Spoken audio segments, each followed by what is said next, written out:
The leftist media and the liberal elites are having a hard time coming to grips with the simple fact that Joe Biden just isn't popular. So despite all of their narratives, all of their spin, all of their out and out lies, the American people are just not buying it. Of course, the problem with this is it's an election year and you have Donald Trump basically rising up in the polls and beating your candidate. So what do? You go into full blown defensive mode. All right. As we're going to see right here, this first clip from Nancy Pelosi being called out for her out and out lies on, surprisingly enough, CNN of all places. I have sympathy and respect for everybody who votes. I'm glad people vote. I know some of them will always reject those of us who may look different to them in leadership or the rest, and that's that. But there are those who have real legitimate concerns about immigration, globalization, innovation, and what does that mean for their job and their family's future? And we have to address those concerns. And Joe Biden is doing that, created 9 million jobs in his term in office.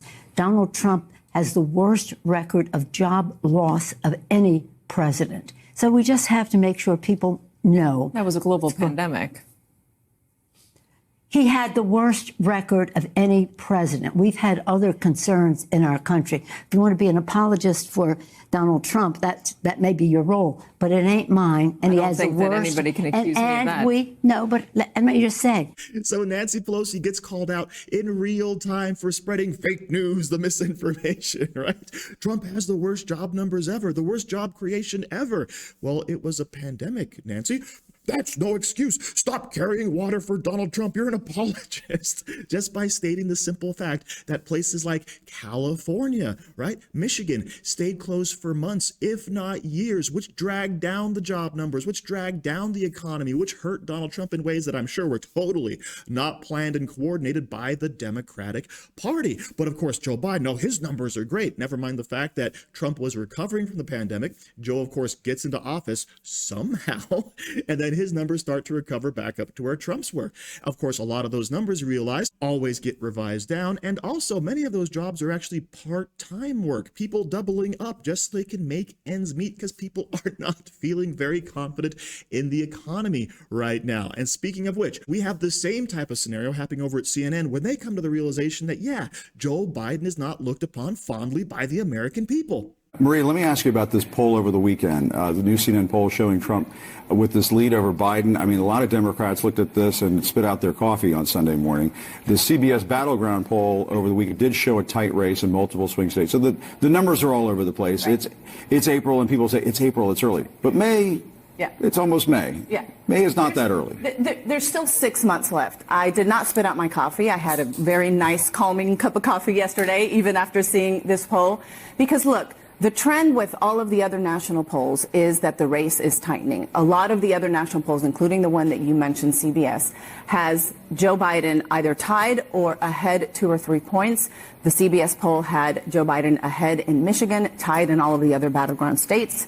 What the Biden campaign is doing is the smart thing to do, which is they are rolling up their sleeves, they're doing the work. They are having Joe Biden go to all the battleground states. He is whipping up a storm in terms of the travel that he is doing, going around telling all of the Americans about the accomplishments, what he has done, what he's going to do, while Donald Trump is stuck in a courthouse. But the other thing that's in that poll, we're out of time. But the other thing that's in that poll is it shows that a lot of Americans view Donald Trump's presidency as a success and Biden's as a failure. How is it that the American people just aren't receiving our message, right? We're telling them over and over and over again that everything is fine out there and that Donald Trump is the worst. And yet somehow the American people look back on Donald Trump's presidency as being a success, right?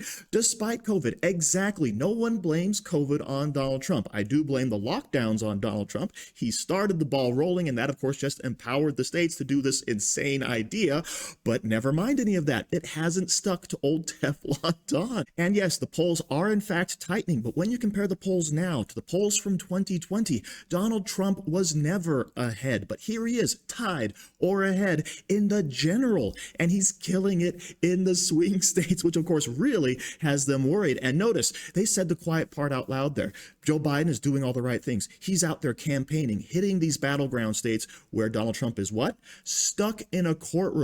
almost like it's planned and coordinated, all right? That, of course, has been the goal, is to slow down Donald Trump at every turn, trying to besmirch his name at every single opportunity. And is it paying off? I'd say it is, because as they're noting, the polls are in fact tightening a little bit, which of course is bound to happen anyway. But Donald Trump was, of course, leading quite handily just a couple months ago, before all of this stuff was really going crazy and all over the news. Of course, this was all in reference to CNN's polling. CBS also had their own polls that, of course, had their hair standing on edge.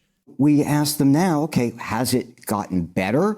And very few people say that it has. In fact, many say they feel it's gotten worse. And inflation is the reason that they say that. But what's also interesting is we asked them, okay, look back to the economy during the Trump years. How do you remember it? And the majority say they remember it as being good. Because they forget about the pandemic. Well, they seem to be skipping over the pandemic, and that's exactly what that tells you in their memory of this. But it also explains now, when you ask them, okay, now let's look forward. They say, more say, they feel they'd be financially better off under Donald Trump. And that cuts directly to vote, and that is helping the former president.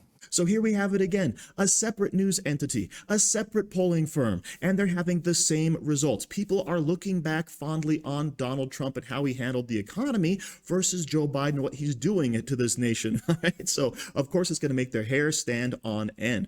Now, there is one more thing we want to talk about, and that, of course, is people actually coming back to Donald Trump. And here we have an extreme example of that with Bill Barr, of all people. I have to ask you about something that Trump posted about you this week, because he responded in response to you saying you'd vote for the Republican ticket. Wow, former AG Bill Barr, who let a lot of great people down by not investigating voter fraud in our country, has just endorsed me for president, despite the fact that I called him weak, slow-moving, lethargic, gutless, and lazy. Based on the fact that I greatly appreciate his wholehearted endorsement, I am removing the word lethargic from my statement. Thank you, Bill. Yeah. It's classic Trump. What's the question? What's your response? Well, I mean, obviously, what I said was that I'm very disappointed that this country is stuck with this choice between two people who I don't think either of them should be president of the United States. But given that binary choice, I feel I have to choose Trump. But he's mocking you. So it's not about me. And I think all this stuff about a threat to democracy, I think the real threat to democracy is the progressive movement and the Biden administration. Where are we losing our freedoms? How are our freedoms being constrained? They're being constrained by the progressive government. And, democracy, especially, from the Anglosphere democracies, the Five Eyes and so forth, the threat's never been for autocratic government on the right. But how specifically is Biden threatening democracy? The threat to freedom and democracy has always been on the left. It's the collectivist, socialist agenda. Bill Barr, who is no fan of Donald Trump. Bill Barr, who let down this country, in my personal opinion, when we needed him most, right? Don't forget, he was out there saying, oh yeah, there's no evidence of the election tampering, etc., when he hadn't even investigated, haven't looked into it yet. But of course, here he is coming out saying, yeah, I would much rather have Donald Trump than Joe Biden, because the threats against democracy always come from the progressive left. All right, that's where it always has been. Look at history. All right, everybody says, oh, what about the right and fascism? No, the right is for individual freedom, tending towards anarchy, not towards totalitarianism, which is always what the left tries to do. And when faced with that binary choice, people like Bill Barr, never Trumpers, things like that, are going to hopefully side with the Republicans instead of going after the disastrous Joe Biden, as everyone sees. So as usual, thank you for watching. Don't forget to like, share, comment, subscribe, and stay safe out there, people, because they're coming after you.